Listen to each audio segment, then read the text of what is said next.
The day I was moving out of that Christian home, I had mentioned to them on a Saturday, I am going to get my check on Monday out of the company I worked for, and I'm moving back where I came from. I don't think I'm going to follow you guys. I don't think I'm going to be Christian. It's not me. I'm Muslim.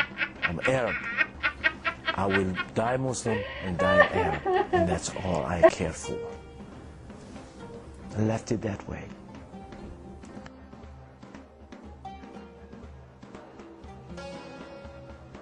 Nevertheless, Monday came. This lady that shared her heart in the gospel with me, she had the habits of throwing tapes in my car radio.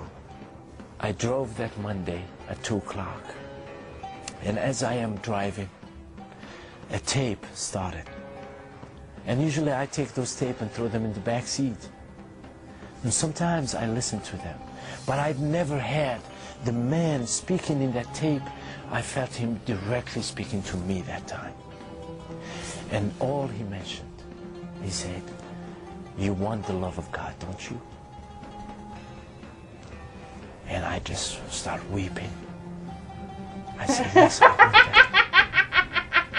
That love of God. I need that love of God. If I know I can give my life for that love of God, if I know that this God that I believe in will love me, regardless of how many sins I committed, and He will wash all of them away and take them, I'm glad to be His servant." I went back to my Christian home that evening. I did not tell them anything, but they saw me as I came in, and they've never seen me cry with tears. they've never seen me cry with tears. They've never seen me cry with tears. They've never seen me cry with tears. They've never seen me cry with tears. They've never seen me cry with tears. They've never seen me cry with tears.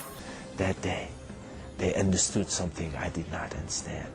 They hugged me and cried with me from 10:30 till 2 in the morning.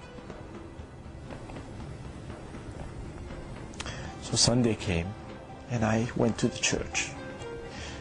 I never forget that time. I went to the church, and I stand up. The pastor looked at the congregation, and he said, "We have a brother here who wants to share something with you folks." I got up. I didn't share with them as I shared with you. I had no clue what was going on. All I said, "Now I believe in your Jesus. Now I believe in your Jesus. Now I believe in your Jesus. Now I believe in your Jesus. Now I believe in your Jesus. Now I believe in your Jesus. Now I believe in your Jesus. Now I believe in your Jesus. Now I believe in your Jesus. Now I believe in your Jesus." He's a truly Savior. He gave me peace. He took my sins away, and I believe it deep down in my heart. And I just wept. I look up, and the whole congregation was weeping with me.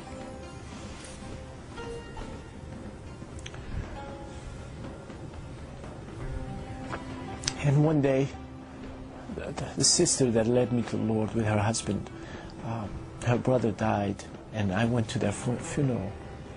And after the funeral, they had a gathering where to feed the people, the strangers, the people that are coming from far. And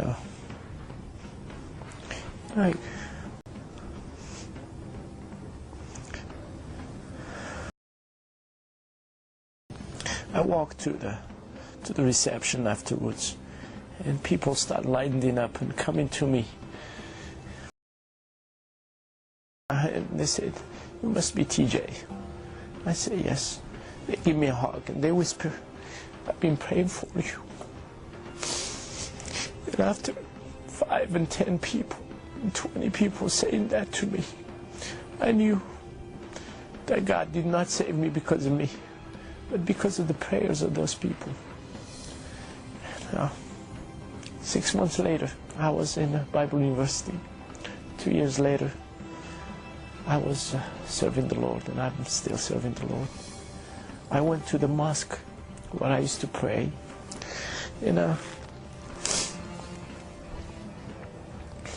I looked at the Muslims, and I saw what they're struggling with, merely doing what they're supposed to do, what they're taught to do, duty after duty.